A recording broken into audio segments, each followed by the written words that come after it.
supposed to be down at the bottom. My bro told me go get him, I got him. You walk with God, you better not doubt him.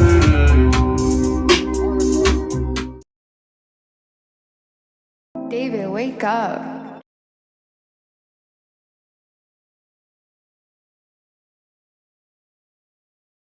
What's going on, guys? I'm back with Coach Rorussell for another interview. This is my, third one with him, and we got a couple things to talk about. Important topics to talk about. And I guess the obvious first one is, why did you come out of retirement? Yeah, definitely. I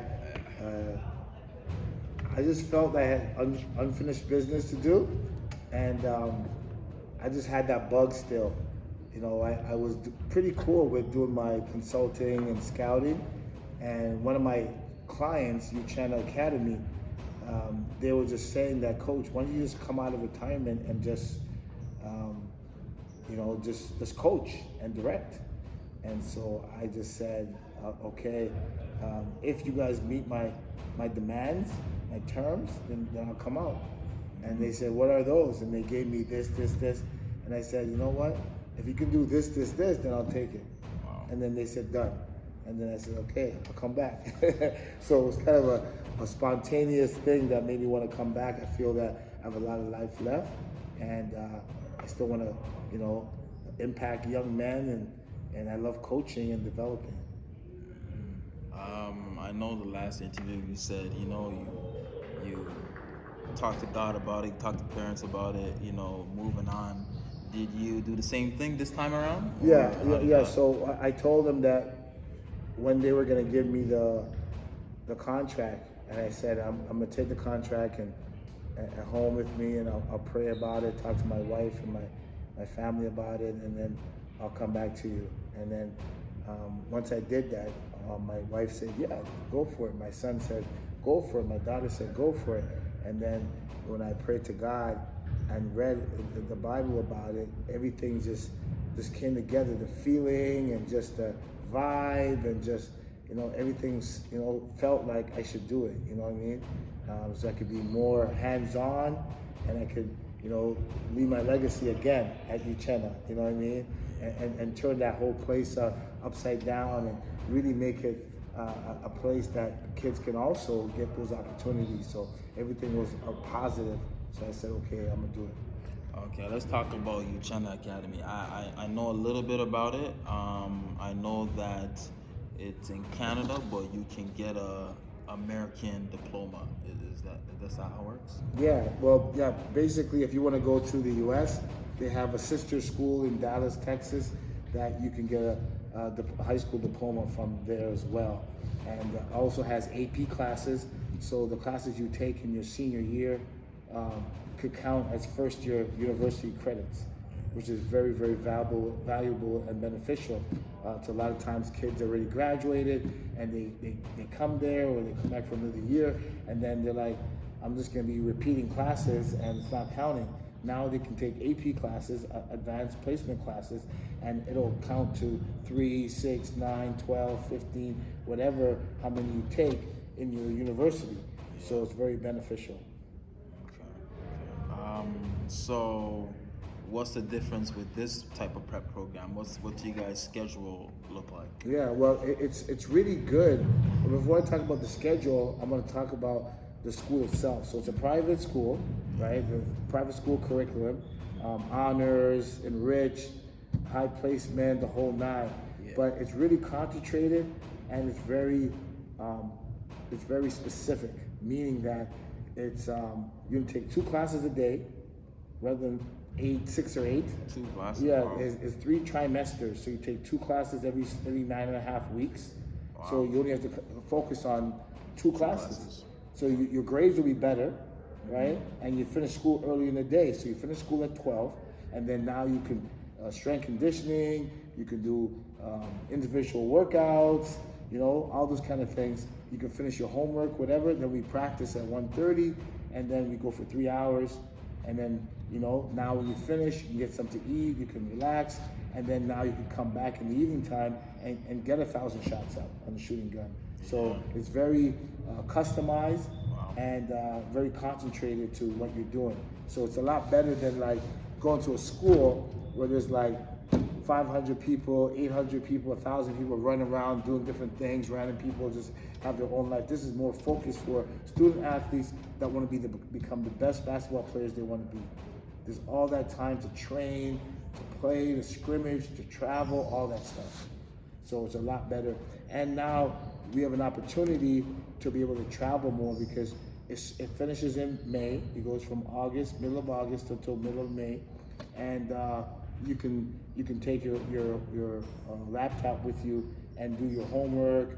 You can academic advisor comes with us. Wow. That we can do proctor tests and do all that stuff. So you can get a lot of stuff done while you're traveling. So therefore, there's more traveling involved. So we're gonna play all the OSBA. We're in the midst of trying to get into the OSBA, and we'll at least play them like each of the team's exhibition. But we're trying to actually get into the OSBA as well. And we're also looking at this U.S.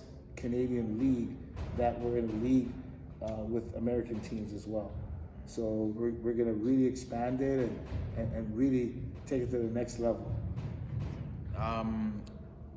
Are the kids' expenses all paid for? Or how does it work? Well, there's a tuition because it's a private school, obviously, and there's housing, and there's advanced and elite basketball training and development and all that stuff. So for kids on scholarship, yes, but just like any private school, there's tuition costs and there's overhead and all that stuff. So there will be costs based on the kids' level, their academics, the opportunity, all that stuff. So for really good kids there is, really good students there is. Yeah. You know what I mean? So that's how it works.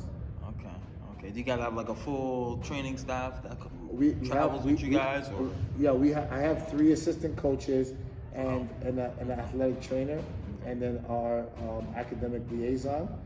But we have 15 people that's on our staff in terms of strength conditioning coaches, skill coaches, mental performance consultant, athletic trainers, physio guys, and tutors and other things. So we have about 15 people that we brought in to really get the best out of these kids in all areas. I know you're good at getting the best kids out of the country. So like, how do you recruit? What is your? I go all over. I make calls and I go on Instagram and I check with all my scouts from Vancouver all the way to PEI.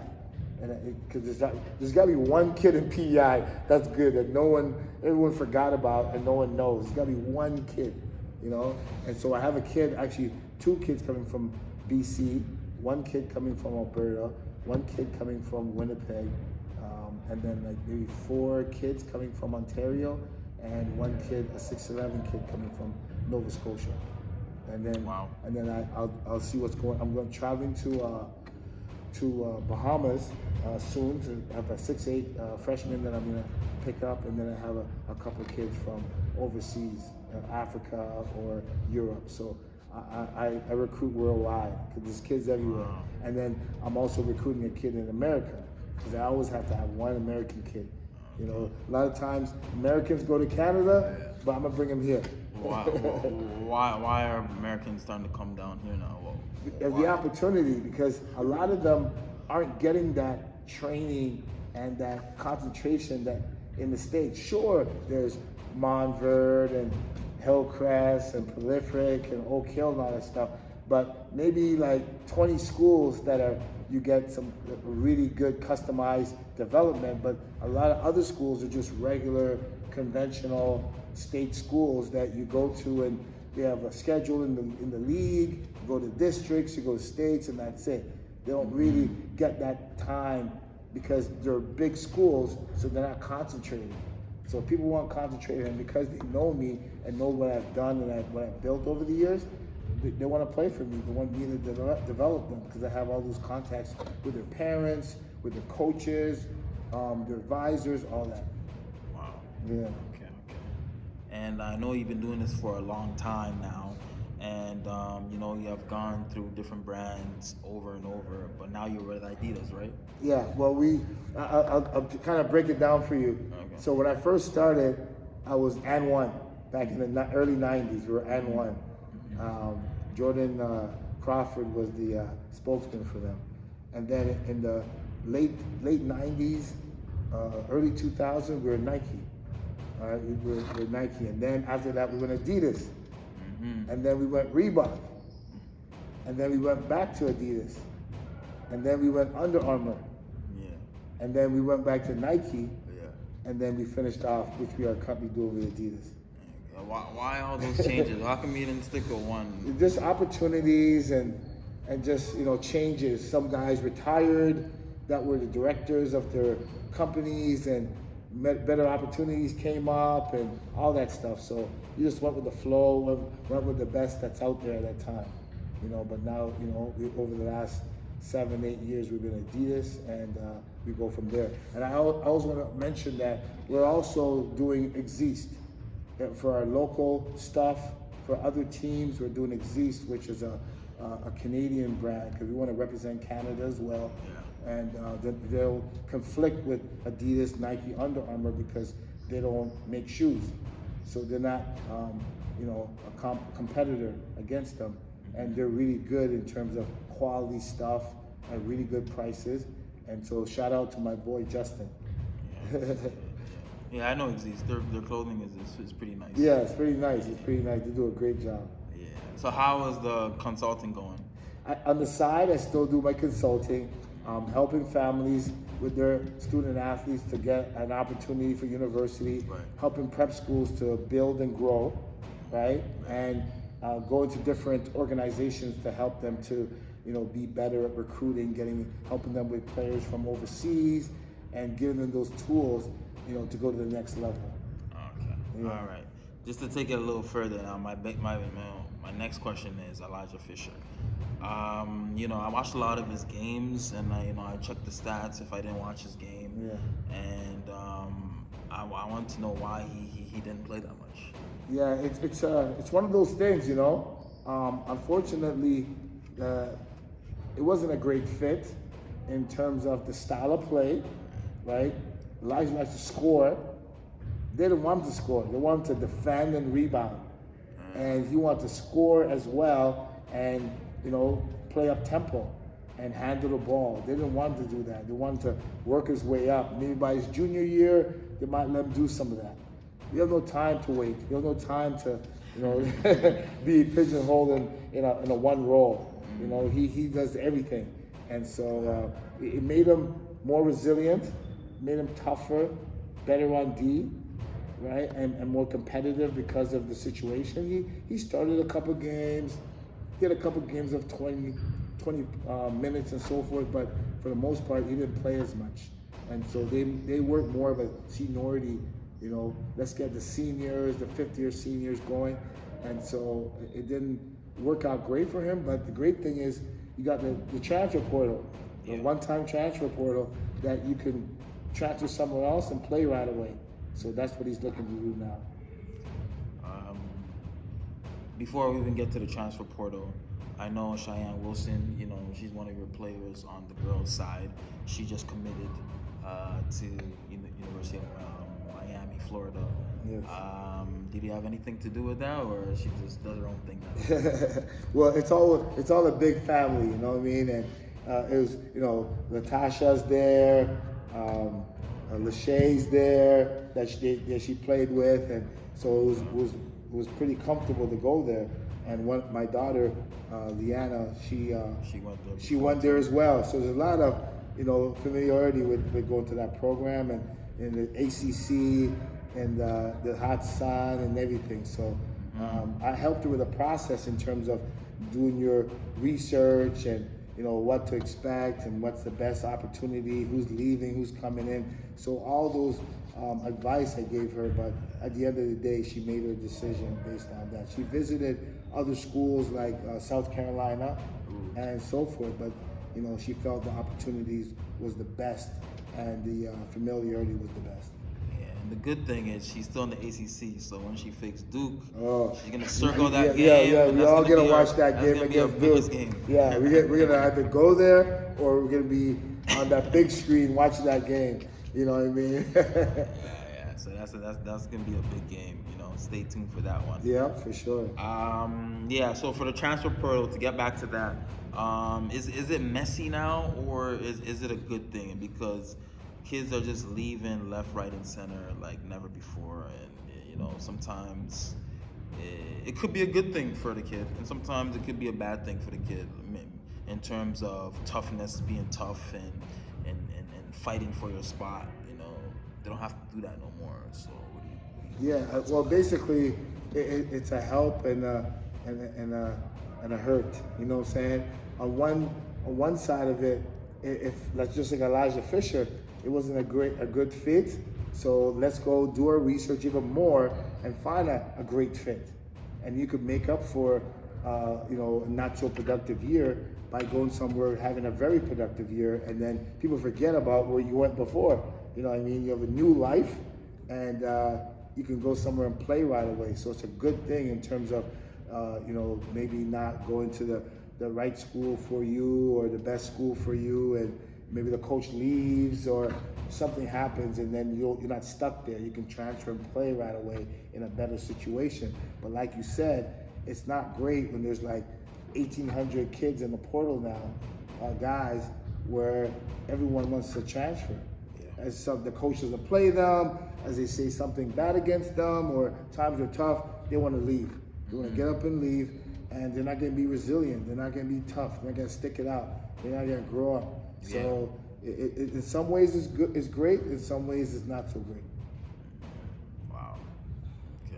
So for Elijah not to make the same mistake again, what kind of things are you looking for when he goes on a visit, when the coaches are talking to him or making promises? You know, what are the things to look out for? Yeah, well, basically, I wouldn't really call it a mistake as much. It's sort of you trusted those coaches when they said, because the coach at Texas Tech told Elijah he's going to start and he's going to play 30 minutes a game. And you're going to all your AAU games and you're talking on the phone every day, and so it makes someone feel that they really want you, and you're a trusting person. You live your life and you feel there's other good people in the world and you take them at face value. But now you know that you can't do that anymore. You have to do your extra research. You have to talk to the players. You gotta, really, have people that know the coaches to vet them as well. You know what I mean, and make that decision. But at the end of the day, you got to see that opportunity that's there. You got to know that this guy's leaving and graduating, and that spot is open. So even if some of the things the coach told you wasn't right, at least you know you're gonna play. At least you know that spot is open, that you can step in and play. Because that's what it's all about. Because schools aren't gonna be perfect. You're not gonna have, you love your coach and you love your school and you're playing a lot and you're starting. That's like maybe 10%, 90% is always something that you have to just suck up and just play, but you at least want that opportunity where you can play where there's not too many people in your spot or some people are leaving and things like that.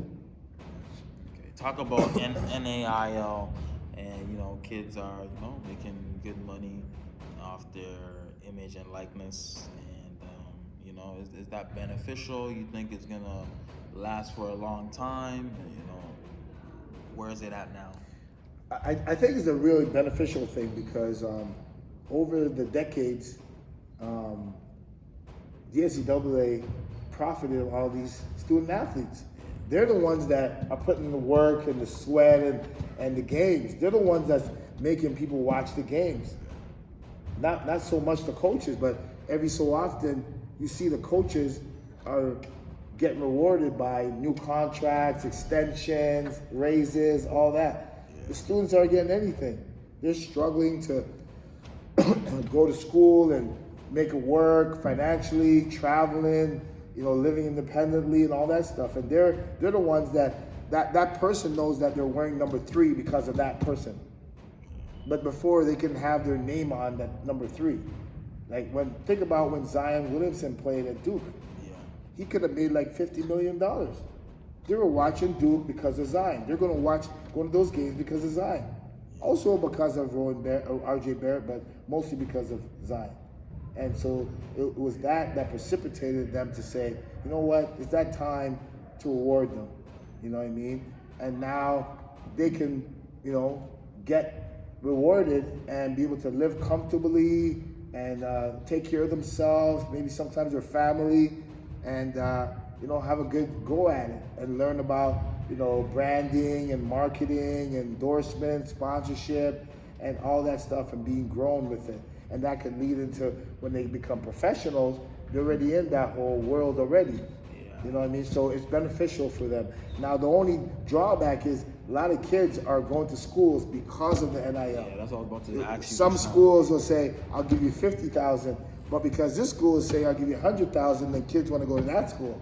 Meanwhile, they might not play as much or have a good go at it or the same style. So they have to be careful that they're not just making a money decision only. That's part of it, because why shouldn't you be rewarded and paid for the job you're doing if it's out there? The companies give it to somebody, so it might as well be you, especially if you're helping the university and you're putting that work in. So, but for the most part, it's a positive thing. Yeah. Just to even touch on that as well too. Yeah, I've seen a lot of kids. They're picking schools because that school is giving them more money. Mm-hmm. But you got to think about the long run. Which school is going to help me get to the NBA more than the money? Because the money, if you make it to the NBA, you're not going to have to worry about the money. Yeah. But if you're worrying about the money now and you don't make it to the NBA, now you're selling yourself short. Yes. So yes. you got to just pick the right school. Yeah. And not worry about the money so much. Exactly. I just wanted to talk about the NBA a little bit. Sure. What's your thoughts about it so far? Playoffs. But it's been pretty good. So it's been very unpredictable because I thought that the Raptors were going to beat Chicago because it was going to be in the Scotiabank, home court advantage. They beat them before. I was at those games, and they were actually up by 20 at one point. And then all of a sudden, DeMar DeRozan's daughter starts screaming and yelling at the foul shots, and they missed 18 foul shots. Like, who knew that was going to happen? Clearly worked, I think. I know. Like, I'd expect, 5 foul shots or 2, but not 18. So it's been very unpredictable. I did see that LA Lakers, now they're meshing better.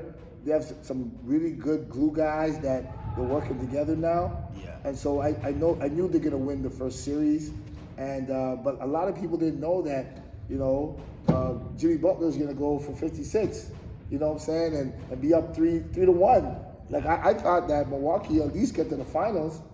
Yeah. I didn't know that they're in trouble right now. And they're not fully healthy, so they're going to have a hard time. And so, there's going to be some underdogs going on because Denver's playing really well. Even Sacramento. Sacramento's a surprise of the season. Very good series. You know what I mean? So far. And so it's good. It's just an NCAA tournament when you had so much upsets and game winners and all that stuff. So it makes it more exciting and it makes it more entertaining and that you want to watch because no one wants to watch a blowout. Mm-hmm. No one wants to watch 4-0.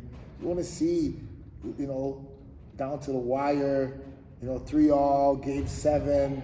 You want to see a game-winning basket and all that stuff. So it's good for the game because they need to get the ratings back up, Yes. And stuff like that. So out of COVID and stuff like that. So it's been good. I'm very unpredictable, but very good. Yeah. Just another question. Who do you think is gonna come out on top? Which team do you think? Before, I did think that Milwaukee would come out on top. But now I had to change my mind because injuries to Giannis, that changes everything. Like, unfortunately, AD could get injured next game. He has a lot of those mysterious injuries that come out of nowhere. Well, that's why they got Tristan Thompson. Just in case. Just in case, huh? So LeBron is gonna step up when he needs to. So I predict that LA Lakers gonna go to the Western Finals, and the way they're playing now is obviously gonna be between Boston Celtics and Miami Heat, and I think that Boston Celtics matches up better than most teams against Miami Heat. They have a lot of tall wings and tall guards that can match up against the prowess of Jimmy Butler. So I think it's going to be Boston Celtics again. Okay. I mean, yeah, like I always say, I think it really comes down to who's the healthiest team will win. Exactly. Exactly. Joel's not. Yeah. He might not be there. A couple guys on Miami's hurt. Giannis was hurt in game 2. That's why I think Milwaukee is down 3-1 now. Yeah. A couple guys in Clippers, Kawhi, George. I mean, so health-wise, I think that should be the number one focus for every team. If they can stay healthy, then they could play. Now they can play full strength, and now you can really, attack the other team. Yeah, because now things are different now. Guys are so athletic and they're so skilled that they're turning and gyrating their bodies and changing directions and dunking from far and just the whole quickness of the game. They're more susceptible to injuries because they're moving their bodies at sometimes uncontrollable. Like you see that layup that Ja did against LeBron last night. Like he could have easily be done for the series right there on his ankle, on his wrist, and so forth. So there's so much opportunities to get injured nowadays. So you never know what's going to happen. KD, he slips and falls on a warm-up layup. What does that ever happen in the history of basketball? So it's crazy. Yeah. More injuries, more than ever, and at the same time, more doctors, more technology, more research that is out there, but guys are getting hurt even more now. Yes. So it's a little tricky, but they just gotta take care of their bodies and eat right. Exactly, definitely. Lastly, I want to touch on, I know you got some young guys coming up. Who are those young guys that are coming up that are ready to, take over? Yeah, well, more sooner than later is this one 6'7" kid that I've seen that's really good. His name is Deshae Wright. His father actually played for me, and he's really good. He can cover, or he can play defense in 4 positions and play offense in 4 positions, which is very, very difficult. And so he's going to be someone that's going to blow up this summer. Next, you have Elijah Fisher's little brother, Jordan Fisher. How old is he? He's in the 2028 class. Deshae's in the 2024, and Jordan Fisher is in the 2028 class. And he's 6'6" now, and he's probably going to be about 6'11". And he's ranked number 2 in America, behind Eric Dampier Jr. And he's blowing up the scene right now. He's super dominant in his class in Canada. A lot of times you have to play him up in the next class to give him some competition because he dominates his competition and his peers so much. And then finally you have class of 2030, a really young class, Cheyenne Wilson. We call him JJ, and he's already 6'4", and he's 2030. And he dunked it once already. He routinely grabs the rim, and he's a thoroughbred. And so he's a kid that people are going to hear about coming up. He's projected to be 7'1". So there's some guys coming up. We're not done yet. There's more guys coming through the pipeline and so forth. So stay tuned. All right. Anything else you want to touch on? Well, obviously, the thing that I enjoy speaking with you is the fact that most interviewers or hosts, they when you hear them on TV, the NBA guys, their language ain't too great, and they're talking about certain things that are not as proper, and so it's always good to be somewhere. Being a born again Christian and those kind of things, you always enjoy coming on to talk with someone again, like good, clean, wholesome stuff. Straight, good, straight, facts and not all the other, negative stuff. So I always enjoy coming on and talking with you for that audience that doesn't want to hear the cuss words and this stuff about girls and whatever the worldly stuff. You want to talk about things that are going on, but also have a little splash of godliness in it as well. You know what I'm saying? So that's always there, and I always enjoy coming on to speak with you about that. And it's everything's in God's hands, and we just gotta go through it until that day. Yeah, absolutely. And once again, thank you for coming on this podcast again. I'm sure we'll sit down and have another one and talk about some more things and new things and upcoming things as well too. And see you guys next time. Peace. Definitely, thanks. All right.